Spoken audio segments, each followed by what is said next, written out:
Hey socialites, welcome back. And if you're new here, I'm Ariell.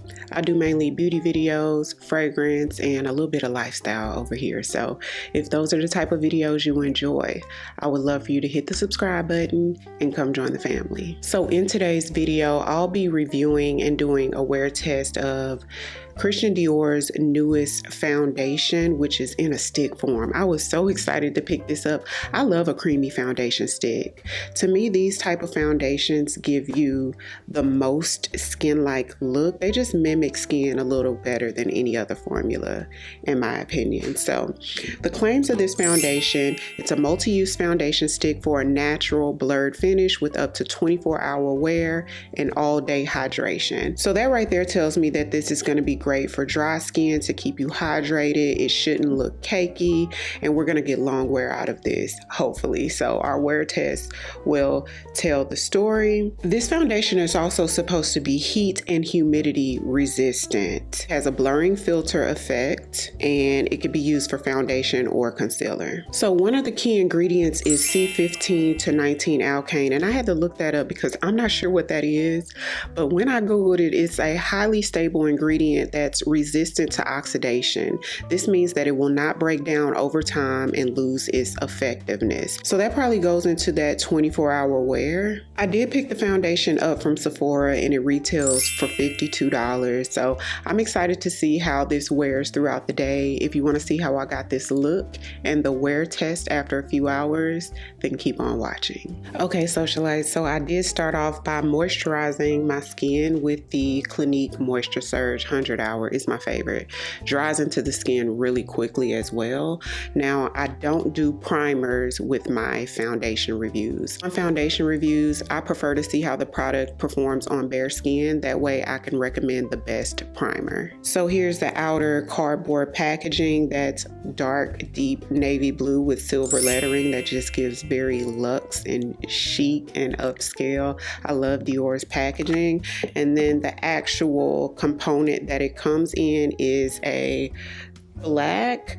I can't really tell if this is black or like a dark navy as well. It's really hard for me to tell. So if you pick this up, let me know if you think it's black or navy blue. I think it's black though. Christian Dior logo on the front, silver top. And when you open it up, it is in a twist tube. I picked up the shade 5N because that's the shade I wear in all of Dior's products, which I love. It makes it easier to order online. Now, the website does recommend that you use their Dior foundation brush or either blend with your fingertips. And that Dior foundation brush is like one of those, almost like a fluffy top kabuki type brush similar to this Merit brush here, but the brush that I'm going to use today is one of my new favorites actually, which is the e.l.f. liquid blush brush. So we're going to start off with a couple of swipes on both sides, starting in the area that I need the most coverage first. It covered my darkest blemish right up, if you guys saw that. So let's see how it covers my darkest blemish on that side. So it does have a decent amount of coverage, and I'm just gonna tap this right in. Now this is a neutral shade. They have 6 medium to deep shades. The shade range altogether has about 18 shades, and all of the medium to deep shades are neutral, but this one does to me lean a little warm. It's warmer than my skin tone for sure, and my natural skin tone is a little bit warm. I like to stick with neutral foundations, but I know that I'm a little bit warm. So it is scented. It does have that sort of floral scent that a lot of the luxury foundations have. So just keep that in mind. Because this is warmer than my skin tone, I am gonna have to drag it down a little bit just so that the shade can match all the way down. So it is giving a natural finish, you guys. It's not matte, it's not dewy or radiant. It just looks like a natural skin-like finish. Taking my Sonia Kashuk blending sponge on the other side just to see how it works out using a sponge, which the sponge is giving it a more sheared out appearance. It's not covering the blemishes as much with the sponge, which is to be expected. So I'm going to add a little bit more, a couple more swipes on this side, a little bit here, and then we're going to just blend using the e.l.f. That way I get the maximum coverage. Usually the shade 5N in Dior doesn't pull this warm on my skin. This is actually the first one. I have all of Dior's foundations, by the way, and this is the first one that I've tried in 5N that has pulled this warm. It almost makes me wonder, would 4N have been a better match for me? But I'm never 4N in their foundations. I'm always 5N. So I'm going to take my Dior Forever Skin Correct, which is my #1 favorite concealer, you guys. One of the best on the market, especially if you like full coverage. And then taking another Dior Forever Skin Correct concealer. This one's in a lighter shade, and we're going to use that sort of to brighten under eye, just like right under eye and right here. And I'm just going to take my little blending puff to blend that out, starting with the darkest color concealer, fading it into the foundation. If you're a beginner with makeup or with highlighting, which is the technique I'm doing right now to bring back those sort of brighter spots in your face, this would be a great beginner friendly concealer. And I say that because the way it melts into the skin so seamlessly, it's gonna make the job easier for you.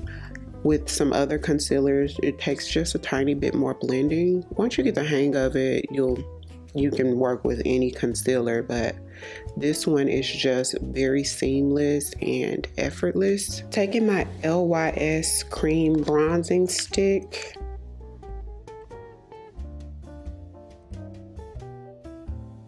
so what do you guys think about the finish before I add powder? I think it does give a natural skin finish. So taking my Pkwy Skin Melt Loose Powder, I want something that's just gonna melt right into the skin, something that gives effortless and not too powdery. It's not gonna give matte, it's just gonna let the foundation do what it does. And taking the other side of that same little puff is what I'm going to use to go in with the powder, and this one's the translucent.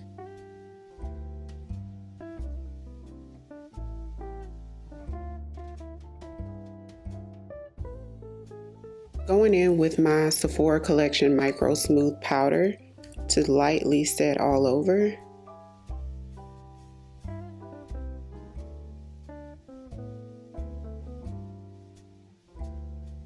My YSL Hyper Bronze.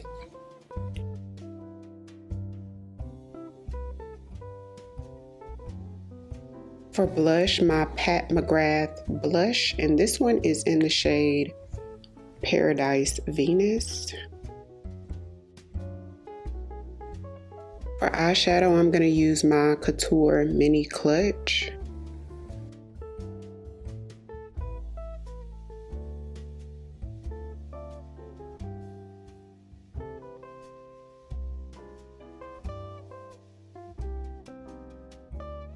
For lip liner, I'm going in with Cork lip pencil from MAC, and then I'm going to overline just a little bit with Limitless Brown from Makeup Forever. For lipstick, I'm going to use Empress from Huda Beauty.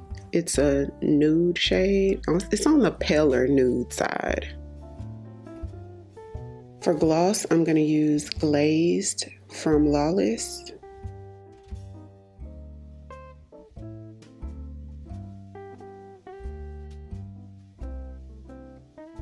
So this is the final look.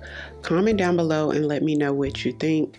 It's now 1:52, so basically 2 o'clock. So I'm gonna wear the foundation for the next few hours. I do have some errands to run. I'm gonna be outside a little bit in the 95-degree heat. And we're gonna check back in and see how the foundation stood up. Now, I'm not even gonna put on a setting spray because some of my setting sprays do allow the foundation or your makeup in general to last longer. We just wanna see how it performs on its own. So I'll be back in a few hours. Okay, y'all, so I just made it to my appointment, the tattoo removal. I'm on the 3rd session. The E looks like it's fading, but here is the makeup. I'll keep forgetting I'm supposed to look right here. Here's the makeup. So to me, especially out in natural sunlight, it is kind of reddish orange. I'm not crazy about the shade at all, but I think that it looks really smooth. But it's only been an hour and a half, so we'll check back in maybe like another hour and a half and see how it's doing.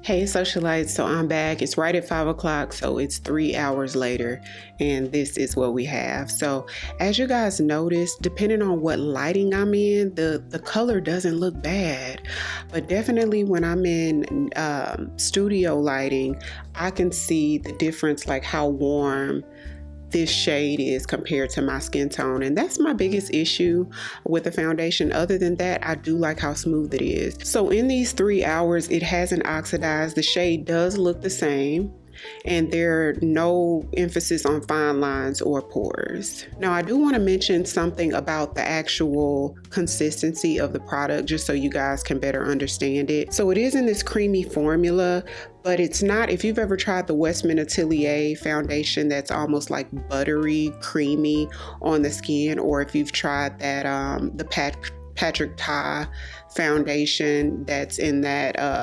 compact that's really kind of super emollient. It's not as emollient as those.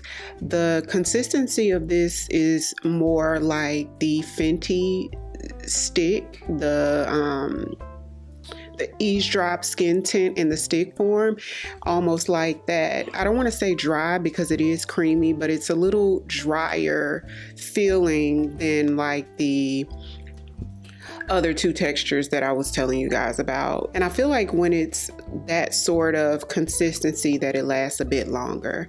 Now, as far as primers, being that I'm not super oily, but I'm starting to see shine here and here. And I started to see shine at about like that 1.5 hour mark. So I would definitely use the primer, either the e.l.f. Poreless Putty Primer or my Cali Ray Primer. If you have oily skin and then you wanted to try this, I would definitely recommend using your best oil controlling primer, maybe the Danessa Myricks Yummy Skin Balm in Universal, or the One Size Primer, I think it's called I'll put the name here, Forget the Sweat, or something about sweat.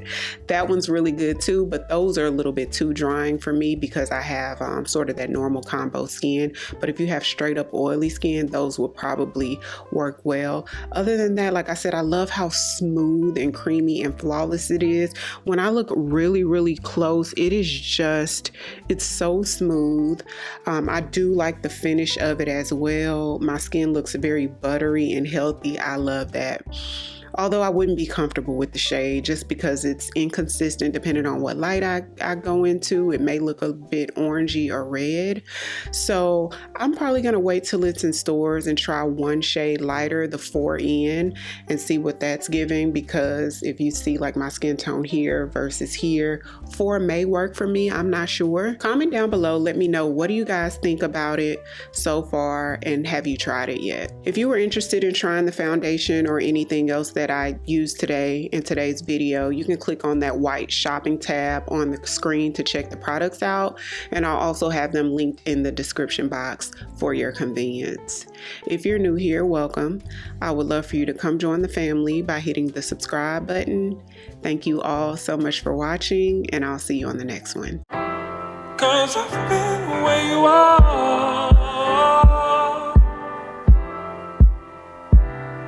Just get to show me love, 'cause too fresh with the sky.